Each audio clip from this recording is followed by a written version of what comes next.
Est-ce qu'il y a moyen d'empocher un lourd dividende sur les actions françaises ce mois-ci? C'est ce qu'on va regarder ensemble. Abonnez-vous à la chaîne si ce n'est pas déjà fait. Et on va commencer tout de suite avec les paramètres de ce screener rentier français.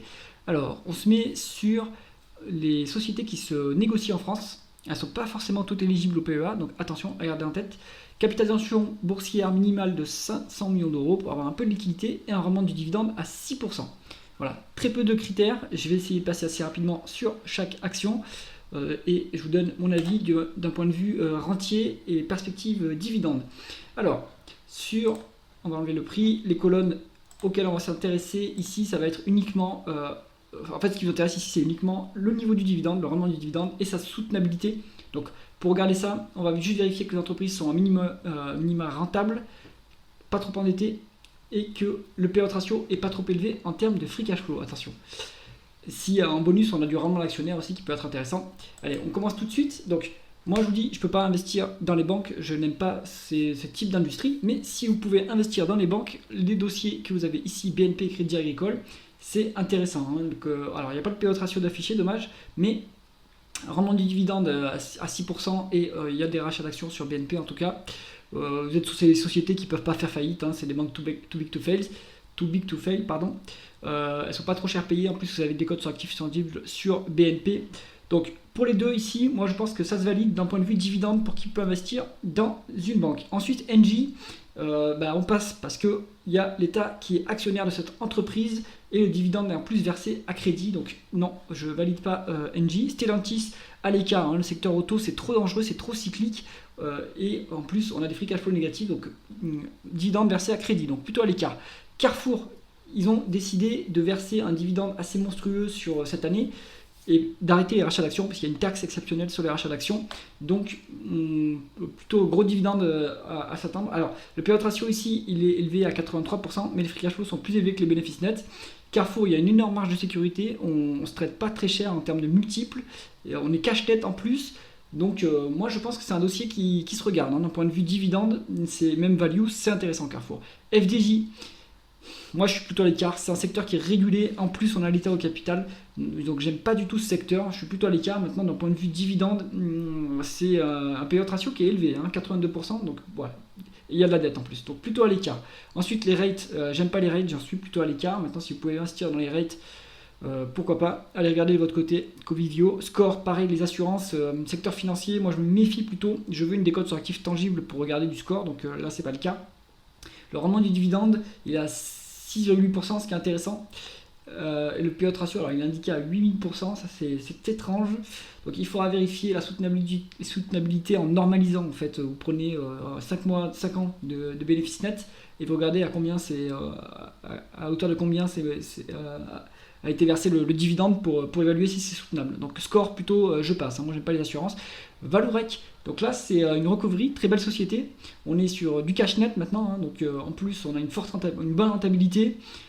En rendement du dividende, alors le payout ratio il n'est pas indiqué ici, mais on a un dividende qui est indiqué à 9,4%. Je pense qu'il y a un dividende exceptionnel, hein, sur Valorec.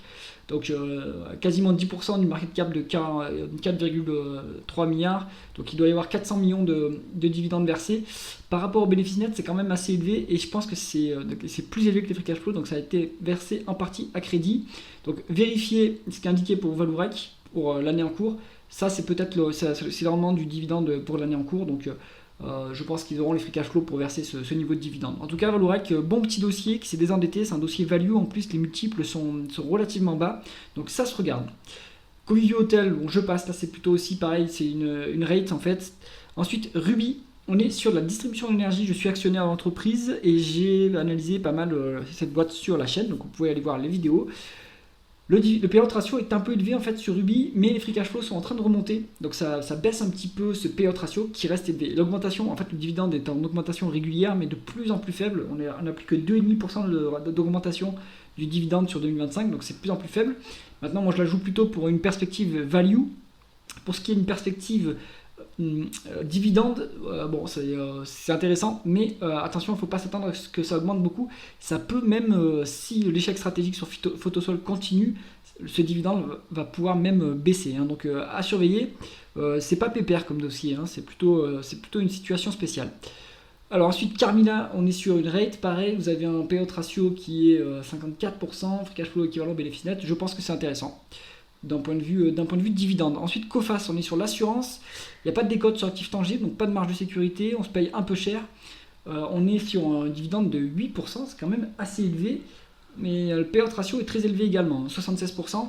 Donc là, pareil, hein, si il y a une mauvaise année, il faut s'attendre à ce que le dividende baisse un petit peu, quoi, hein, puisqu'on verse la majorité des bénéfices en dividende.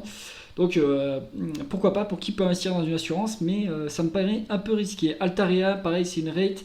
Alors moi je suis pas fan du secteur, mais ici ce que je vois c'est que les bénéfices sont très faibles, mais les free cash flow sont élevés. Donc je pense qu'on a les moyens de verser ce dividende, mais vous voyez il y a une dilution assez massive, hein. Il y a un rendement du dividende à 8% contre 3% de rendement de l'actionnaire, donc on a dilué sur l'année passée, hein, donc ça c'est pas bon. Donc plutôt à l'écart de Altarea.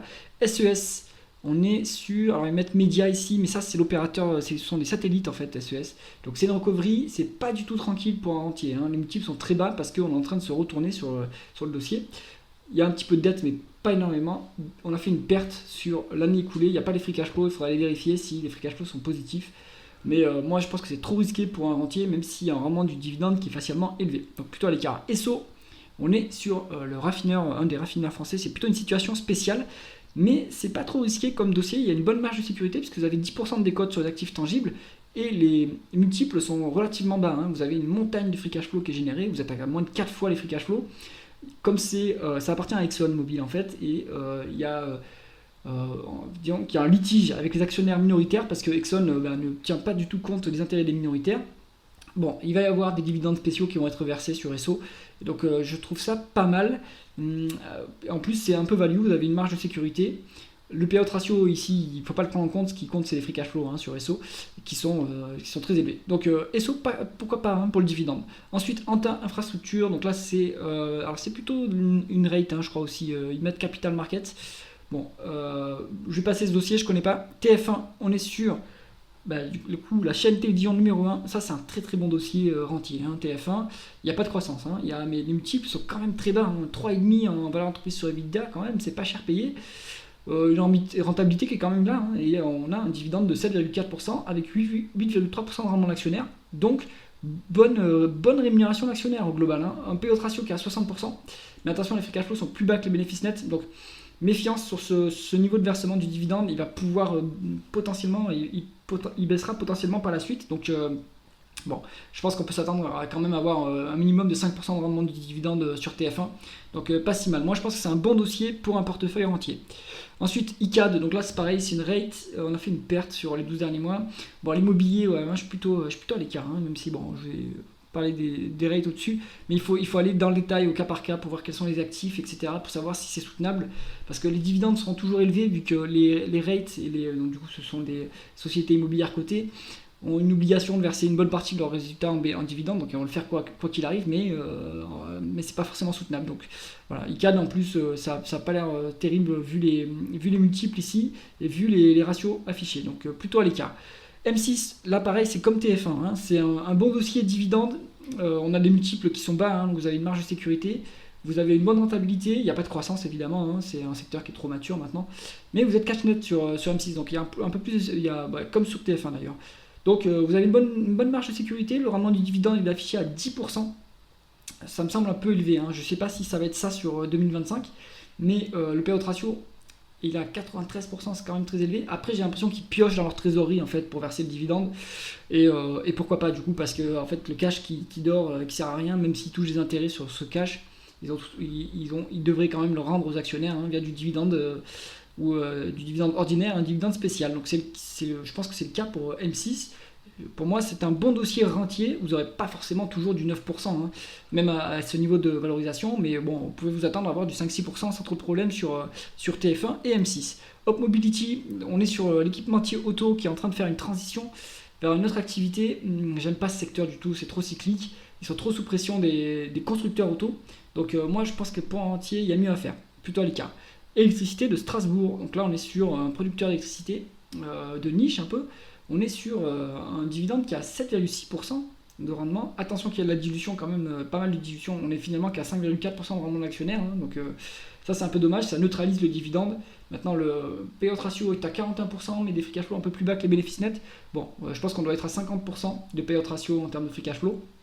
C'est pas mal. FC Strasbourg, je pense que c'est pas mal, ça se regarde quand même. C'est une activité qui est plutôt stable, qui a plutôt de la visibilité sur les cash flows et donc sur les dividendes qui pourraient être versés. Donc intéressant aussi à regarder pour un rentier. Donc Mercialis, Frey, ça sont pareils, sont des rates, les payouts ratios qui sont très élevés, compliqué ce secteur. Moi je suis plutôt à l'écart.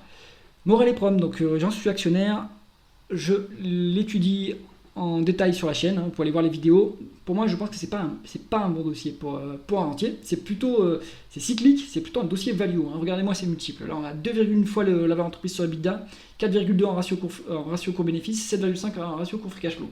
C'est quand même pas cher payé. On a presque une décote sur actifs tangibles. Donc, et c'est rentable, hein, quand même, 11,6% de rendement des capitaux investis, c'est pas mal. Cash net en plus. Bon, vous avez un dividende qui a 7,6%, donc c'est élevé, mais c'est trop cyclique. Les free cash flow sont trop cycliques sur cette boîte pour que ça soit pour un rentier qui touche de manière sécurisée son dividende. Donc pour un rentier plutôt à l'écart. Total Gabon. Alors, rendement du dividende, 36,9%. C'est un peu la même que Morel et Prom.